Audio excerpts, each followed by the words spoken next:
I am utilizing the Bit Integrations plugin to establish a connection between these two platforms. Let's go to Bit Integration Dashboard. Now click Create Integration. Now search and select the trigger, which is FluentCRM.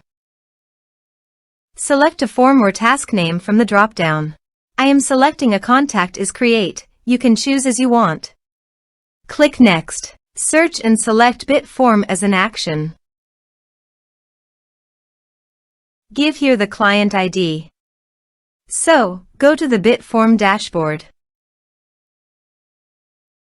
App Setting. API. Copy the API key and save it. Then go to the Bit Integrations dashboard and paste it into the client ID.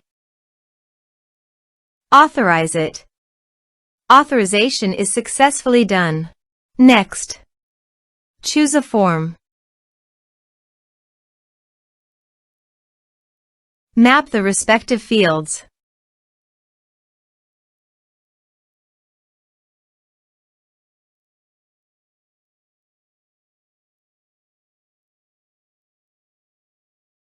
Here are some advanced features in conditional logic you can use for your own requirement.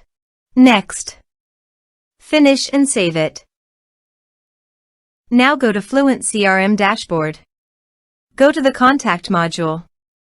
Click on Add Contact. Type some information and create contact.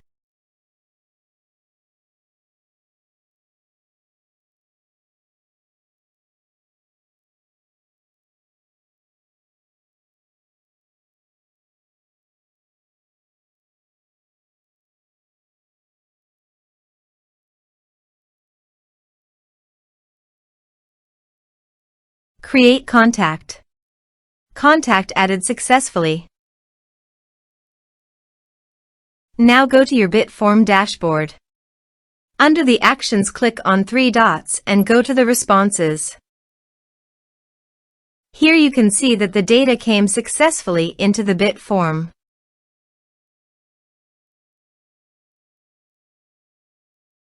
Thanks for watching.